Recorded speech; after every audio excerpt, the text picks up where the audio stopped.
শুনেন। 1 নম্বর ফজিলত, নবী আমার বলেছেন, যদি কোনো আল্লাহর বান্দি আয়াতুল কুরসি ফরজ নামাজের পর একবার পড়ে নেয়, আপনি 5 ওয়াক্তের ফরজ নামাজ পড়ে নেন, সালাম কালাম হয়ে গেল, তাসবিহ তাহলিল হয়ে গেল, জিকির আজকার যা করেন, নামাজের পর নবী বলেছেন, যদি কোন আল্লাহর বান্দা বান্দি একবার আয়াতুল কুরসি পাঠ করে নেয়, তাহলে লোকটা জান্নাতে যেতে শুধু তাকে মওত আটকে রেখেছে রে। লোকটা যেদিনে মরে যাবে আল্লাহর জান্নাতের ভিতরে চলে যাবে। যতদিন বেঁচে আছে ততদিন জান্নাত থেকে দূরে, মরলেই জান্নাত চলে যাবে। শর্ত কি? 5 ওয়াক্তের ফরজ নামাজের পর পড়িতে হবে। 1 নম্বর ফজিলত। আর একটা ফজিলত কি? চোর চুরি না করে নেয়। ব্যাংকে সিসি টিভি ক্যামেরা লাগা থাকছে, বড় বড় দোকানে লাগা থাকছে, আপনার আয়াতুল কুরসি সিসিটিভির ক্যামেরার কাজ করবে, আপনার এসপি ডিএসপি কালেক্টরের কাজ করবে। বলবে কেমন করে যে মাওলানা? বলছে জি इतना जल्दी कीजिएगा कैसे, थोड़ा बोलने।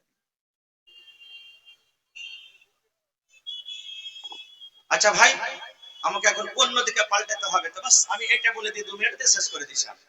ইচ্ছা ছিল যে কোনটা বলবো, তারপরে তখন অন্য লাইনে যাব। খারজা হোক কালেকশনের বক্তা ভাই, ওয়াজ করতে পারি না কিন্তু ভালো মন মতো।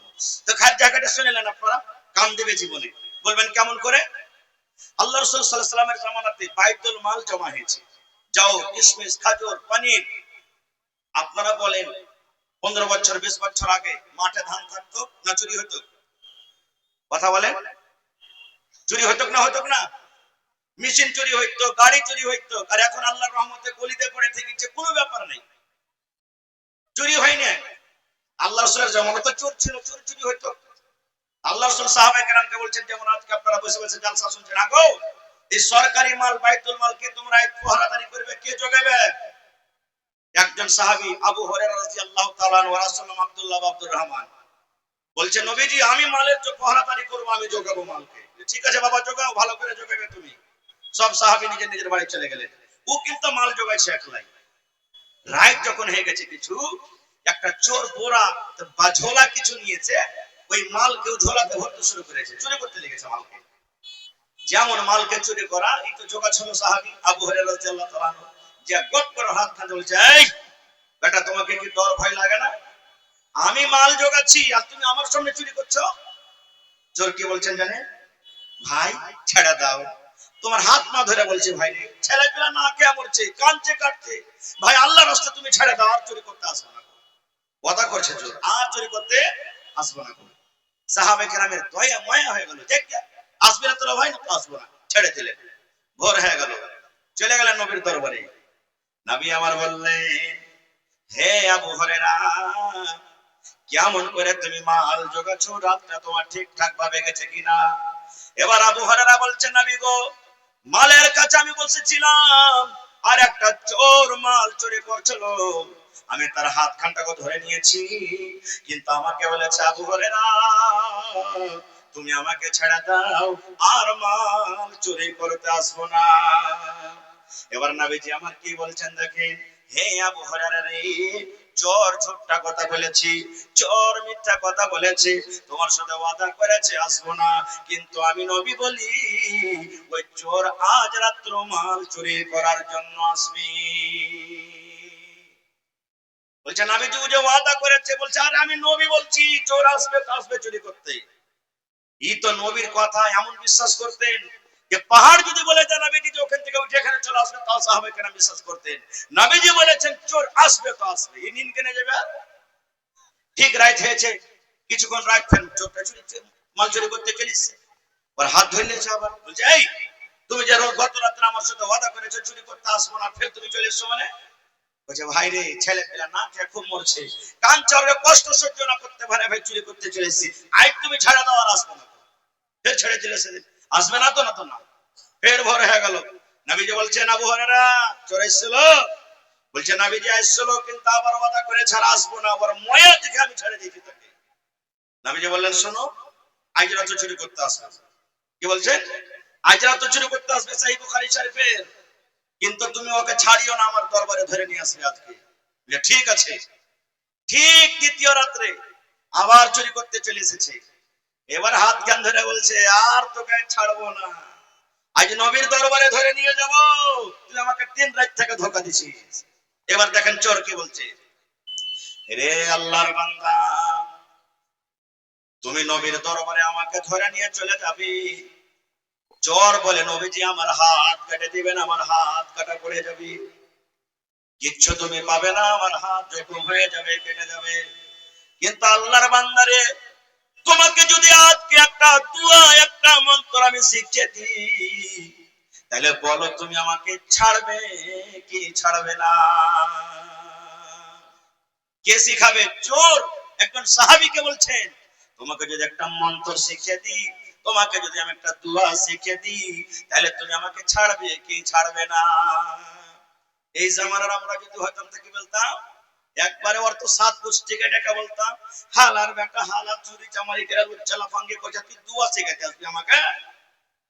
কিন্তু না রে বন্ধু না, খারাপ মানুষদের ভালো কথা দেয় লিয়ালেন, খারাপ মানুষদের ভালো কথা দেয় তো আপনি লিয়ালেন। লোকটা খারাপ হতে পারে কিন্তু কথাটা খারাপ হতে পারে না। সে সাহাবী বললেন, রে আল্লাহর বান্দা, তোমার দোয়া কি বলো? বলছে, ভাই রে, আউযু বিল্লাহ বিসমিল্লাহ বলে আয়াতুল কুরসি তাকে শিখিয়ে দিলেন। আল্লাহু লা ইলাহা ইল্লাহু আল হাইয়ুল কাইয়্যুম লা তাখুযুহু সিনাতুন ওয়ালা নাওম। এই করে করে গোটা আয়াতুল কুরসি তাকে শিখিয়ে দিলেন। আমি আর যাব না ওদিকে, বাস 1 থেকে 2 মিনিট গোটা আয়াতুল কুরসি শিখিয়ে দিলেন। বলছে, আরে ভাই, এত সুন্দর তুমি দোয়া জানো? জোর শিখিয়ে দিলে, এত সুন্দর দোয়া জানো? বলছে হ্যাঁ। এবার শেষ কথা, চোর তখন বলছে, আরে আবু হুরায়রা, তুমি যে দোয়াটা শিখলে, আয়াতুল কুরসি শিখলে, তো তোমার শিখার লাভ কি হলো, কি তুমি ফায়দা পাবে, এটা যে আমাকে জিজ্ঞাসা করলে না? চোর বলছে ওকে। বলছে, হ্যাঁ রে ভাই, শিখে কি পাবো? এবার চোর বলতে লাগলো, হ্যাঁ আল্লাহর বান্দা শোনো, শুধু তার জন্য হাদিস নয়, ওটা হলো আমার জন্য, ওটা হলো আপনার জন্য, আমার মায়েরা খালাদের জন্য, কিয়ামত পর্যন্ত যত মানুষ আসবে সমস্ত মানুষের জন্য। এবার চল বলতে লাগলো, আল্লাহর বান্দা, এশারের নামাজের পর যখন তুমি বাড়িতে ঘুমাতে যাবে, এশারের পর যখন তুমি বিছানায় ঘুমার জন্য চলে যাবে, বিছানায় বসে বসে আউযু বিল্লাহ বিসমিল্লাহ বলে যদি একবার আয়াতুল কুরসি পড়ে তুমি যদি শুতে যাও, তাহলে আল্লাহ রাব্বুল আলামিনের পক্ষ থেকে তোমার বাড়িতে আল্লাহ একটা ফেরেশতা দিয়ে দিবেন। ওই ফেরেশতা এসে তোমার মোটরসাইকেল যোগাবে, ওই ফেরেশতা তোমার কল যোগাবে, ওই ফেরেশতা তোমার গরু যোগাবে, ওই ফেরেশতা তোমার ধান যোগাবে, ওই ফেরেশতা তোমার মাকৈ যোগাবে। ফজর পর্যন্ত, সকাল পর্যন্ত তোমার বাড়িতে ফেরেশতা পাহারাদারি করবে, কোন চোর তোমার বাড়িতে চুরি করতে পারবে না। কে বললেন? একটা চোর। বলছে, আরে ভাই, এত ফজিলতের দোয়া তো, হ্যাঁ যা ভাই, যা যা যা, তুই চলে যা, যা যা, ছেড়ে দিলেন। সকাল হয়ে গেল, নবীজি বলছেন, আবু হুরায়রা, চোর কে চুরি করতে আসেনি আজ রাত্রি? বলছে, ইয়া রাসূলুল্লাহ, চোর চুরি করতে এসেছিল, তবে কেন আমার কাছে তাকে ধরে নিয়ে আসুনি? বলছে, নবী গো, এমন আমাকে একটা মন্ত্র দিয়েছে, এমন আমাকে একটা দোয়া দিয়েছে, ওই দোয়ার কারণে আমি চোরটাকে ছেড়ে দিয়েছি গো নবীজি। এবার নবী বললেন, কি তোমাকে দোয়া দিয়েছি? বলছে, নবী গো, চোর আমাকে বলেছে, আউযু বিল্লাহি মিনাশ শাইতানির রাজিম, বিসমিল্লাহির রহমানির রহিম, আল্লাহু লা ইলাহা ইল্লাহু আল হাইয়ুল কাইয়্যুম লা তাখুযুহু সিনাতুন ওয়ালা নাওম। এই করে করে গোটা আয়াতুল কুরসি শিখিয়ে দিলেন। এবার নবী বলছেন, কি বলেছে? বলছে, নবী গো, চোর বলেছে এশারের নামাজের পর যদি তুমি একবার আয়াতুল কুরসি পড়ে নাও, আল্লাহর পক্ষ থেকে তোমার বাড়িতে একটা ফেরেশতা চলে আসবে, ওই ফেরেশতা তোমার গাড়ি যোগাবে, ওই ফেরেশতা তোমার বাড়ি যোগাবে, ওই ফেরেশতা তোমার ধান যোগাবে, ওই ফেরেশতা তোমার লোকরি যোগাবে, গোটা রাত তোমার বাড়িতে পাহারাদারি করবে, কোন চোর তোমার বাড়িতে চুরি করতে পারবে না।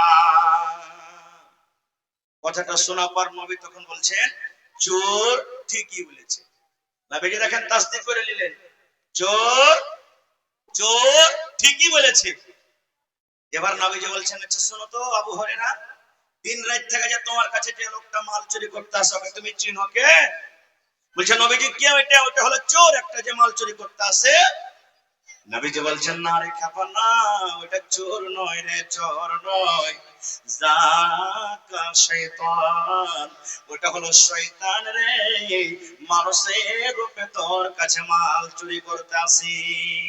এবার আবু হুরায়রা বলছেন, ইয়া রাসূলুল্লাহ, চোর কত বড় ইলম জানে, চোর এত বড় দুয়া জানে, কত বড় সে মাওলানা মুফতি বলেন তো। এবার নবীজি বললেন, হে আবু হুরায়রা রে, চোর যাকে তুমি বলছো ওটা হলো একটা শয়তান মানুষের রূপে আসতো। ওরে সুবহানাল্লাহ। নবীজি বললেন, খুব বড় আলিম, খুব বড় পণ্ডিত, আল্লাহ তার ইবাদত বান্দেগি দেখে তাকে ফেরেশতার দলে আল্লাহ রাব্বুল আলামিন রেখেছিলেন। কিন্তু আল্লাহর একটা কথা না মানার কারণে, আল্লাহর একটা হুকুম না মানার কারণে আল্লাহ সারা জীবনের মতো তাকে জাহান্নামী ঘোষণা করে দিলেন। তাই নবীজি বলছেন, শয়তান ভালো কথা জানে কিন্তু শয়তান ভালো কথা মানে না। শয়তান আল্লাহ কি জানে কিন্তু শয়তান আল্লাহর কথা মানে না। শয়তান কোরআনকে জানে কিন্তু শয়তান কোরআনের কথা মানে না। শয়তান নবীকে জানে কিন্তু শয়তান নবীর কথা মানে না। আপনি ভালো কথা জানেন, আপনি ভালো কথা মানেন, আপনি আল্লাহ কি জানেন, আপনি আল্লাহর কথা মানেন, আপনি কোরআনকে জানেন, আপনি কোরআনের কথা মানেন। আপনি জানেন এবং মানেন বলে ঈমানদার। আর শয়তান ভালো কথা জানে কিন্তু মানে না, এই জন্য শয়তান হলো বেঈমান। নারে তাকবীর। হয়নি, হবে না, হতে পারে না আমার নবীর সাথে কারো তুলনা। হয়নি, হবে না, হতে পারে না আমার নবীর সাথে কারো তুলনা। ভাই মুসলমান, আল্লাহ হায়াত রাখে, ইনশাআল্লাহ এই বিষয় নিয়ে আবার কোনদিন আলোচনা করব। তবে ভাইরে, আল্লাহ তাবারাক ওয়া তাআলা এই পাক পবিত্র কোরআনের সাথে যদি আজকে আমাদের মহব্বত ভালোবাসা থাকে বা আছে বলে এসেছেন, আলহামদুলিল্লাহ। তবে একটু আর পরীক্ষা করি, একটু ভালোবাসা। যে কোরআনের ব্যাপারে নবীজি 1400 বছর আগে বলেছেন, মান কারা হারফান মিন কিতাবিল্লাহি ফালাহু হাসানাতুন। আল্লাহর কিতাব কোরআন থেকে যে একটা হরফ পড়বে তার জন্য একটা নেকি, ওয়াল হাসানাতু বিআশারি আমসালিহা, আর একটা নেকি হলো 10টা নেকির বরাবর। যদি কোরআনে আলহামদু, আলিফ একটা হরফ, লাম একটা হরফ, হা একটা হরফ, মিম একটা হরফ, দাল একটা হরফ, আলহামদু যদি একবার আপনি পড়েন, 5টা হরফ আছে, 5 10 50টা নেকি আল্লাহ আপনাকে দান করবেন। সুবহানাল্লাহ। তাহলে ভাই, আজকে এটা নিয়ত করলেন যে আল্লাহ, আজকে 11টা হাফিজে কোরআন হলো, আমার 4টা বেটা আছে, আমিও চেষ্টা করব যেন আমার একটা হাফিজে কোরআন আমার একটা বেটা হয়। আল্লাহ, আমি একটাকে মাস্টার করব, আমি একটাকে ডাক্তার করব, আমি একটাকে হাফিজে কোরআন করব, একটা মাওলানা করব। এই নিয়ত করে বাড়ি থেকে নিয়ে যান। আর যে কোন ভাই এমন আছেন যে মাওলানা ছেলে পেলে বড় হয়ে গেছে আর আমার হাত নেই, কিছু নাই, তাহলে ভাই এই হাফিজে কোরআনের জন্য, এই মাদ্রাসার জন্য সাহাবায়ে কেরাম নিজের জান মালকে কুরবানি করে দিয়েছেন। এই কোরআনের জন্য সাহাবায়ে নিজের বিবিরাকে বেওয়া করে দিয়েছেন। এই কোরআনের জন্য সাহাবায়ে কেরাম নিজের বেটিরাকে বেটারাকে ইয়াতিম করে দিয়েছেন। সুবহানাল্লাহ। আজকে দেখি এই কোরআনের মহব্বত ভালোবাসা দেখছি, 30 পারা কোরআনের দাম 30,000 টাকা একটা লোককে দিতে পারবেন? এরকম মানুষ কেউ আছে? 30,000 টাকা 30 পারা কোরআনের দাম, এক পারার দাম 1000 টাকা। দেখি কোন আল্লাহর বান্দা আছেন একটাই লোক 30,000 দিবেন, মাওলানা 50,000 টাকা দিয়ে দিলাম, 1 লক্ষ টাকা দিয়ে দিলাম, বা এক কাঠা এক ডিসমিল এই মাদ্রাসার জন্য আমি জমি দান করে দিলাম, যা টাকা হবে বিক্রি করে এই মাদ্রাসাতে লাগিয়ে দিবেন? আছেন দেখি? এলাকার মধ্যে কোনো ভাই, গ্রামের মধ্যে কোনো নানা, কোনো নওজওয়ান মায়েরা খালারাকে বলবো, অনেক জায়গাতে গলার হার, নাকের, কানের, পায়ের, হাতের, কানের বালি পর্যন্ত খুলে খুলে আমার মায়েরা খালারা দিয়ে দিয়েছেন। আসেন দেখি কোন আল্লাহর বান্দা আছেন এক কাঠা এক ডিসমিল জমি দান করতে পারবেন? কিংবা আমার নওজওয়ানরাকে বলবো, হে নওজওয়ান, কত টাকা আপনার আসছে, কত টাকা চলে যায়? কেউ 5,000, কেউ 10,000, কেউ 5,000, কেউ 15,000, কেউ 20,000, কেউ 25,000, এই করে করে আসেন তো প্রথম দান বিসমিল্লাহ করেন তো। 1 টাকা দিবেন তো আপনার কাছ থেকে 1 টাকা নিব, কিন্তু একটা আবদার জানাচ্ছি। মাশাআল্লাহ। আইসেন না, সালাম করি প্রথমে, মুসাফা করে নিয়ে আইসেন। মাশাআল্লাহ। প্রথম দান কি নাম? নাম কোন কি আপনার? ও আইসে। আচ্ছা, বেনামিতে 1000 দিয়েছেন এক পারা, আর 4000 টাকা হবে না? না, বিসমিল্লাহ বলে দেন। মহিলা প্যান্ডালে চাদর দিয়ে দেন, কমিটির মানুষকে বলবো আর আমার এই ছোট ছোট এই মাদ্রাসার ছেলেরা, আহা, মহিলা পিন্ডা মাশাআল্লাহ চাদর নিয়ে ঘুরছে ভাই। আল্লাহর রাস্তে কেউ খালি হাত যাবেন না। 10 টাকা পারবেন 10 টাকায় দিবেন, কিন্তু চাদরে দিবেন। कितनी छोटी हो नेकी उसे हल्की ना जान, रब की बख्शिश के लिए कोई बहाना चाहिए। আল্লাহ কোন বাহানাতে কখন আল্লাহ কাকে মাফ করবে আল্লাহ ছাড়া কেউ জানে না। তো মাশাআল্লাহ এই দেখেন আমার মায়েরা খালারকে প্যান্ডেল থেকে ঝোলা থেকে দান এসেছে। মাশাআল্লাহ জাযাকাল্লাহ। ربنا ظلمنا أنفسنا وإن لم تغفر لنا وترحمنا لنكونن من الخاسرين ربنا آتنا في الدنيا حسنة وفي الآخرة حسنة وقنا عذاب النار। আল্লাহ কে মায়ের জন্য, কে আব্বার জন্য, কে দাদির জন্য, দাদার জন্য, কে স্বামীর জন্য, কে বেটার জন্য, বেটির জন্য দান করেছে রব্বুল আলামিন। আল্লাহ তাদের দানকে তুমি কবুল করে নাও। আল্লাহ মনের আশাকে পুরা করো। মাশাআল্লাহ মিলের মালিক মাশাআল্লাহ ভাই সালাম করেন। কি নাম? আহা 500 টাকা দিলেন, এক পারা কোরআন দেন, আর এখানটা 500 টাকা দেন কমসে কম। মাশাআল্লাহ বেনামিতে একজন ভাই আমার এক পারা কোরআনের দাম জমা করে দিলেন। ভালো আছেন? মাশাআল্লাহ আর এখানটা দেন না, হ্যাঁ এক পারা কোরআন আর দিয়ে দেন। হায় আল্লাহ আর এখানটা দিয়ে দেন। নারে তাকবীর।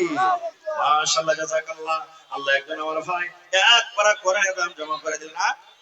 মায়ের জন্য হায়রে মা, মা মনে হয় না এই দুনিয়াতে, কবরের ভিতরে চলে গেছে। আল্লাহ মায়ের কবরে তুমি জান্নাতের বিছানা দিয়ে দাও। আল্লাহ আরো একজন আমার ভাই 1000 টাকা দিয়ে দিলেন, আরো একজন ভাই আমার 300 টাকা জমা করে দিলেন রব্বুল আলামিন। আহারে বেনামিতি আরো একজন ভাই 1000 টাকা এক পারা কোরআনের দাম জমা করে দিলেন। 1 লক্ষ টাকা মনে করে তুমি কবুল করে নাও। এ ভাই যার পকেটে টাকা নাই, মানুষের এখন মোবাইল নিয়ে টাকাতে চলছে, তো যার ভিতরে পকেটে টাকা নাই মোবাইলে আছে, অনলাইনের ব্যবস্থা আছে কিনা এটা আপনারা অনলাইন দিতে পারেন আল্লাহর রহমতে।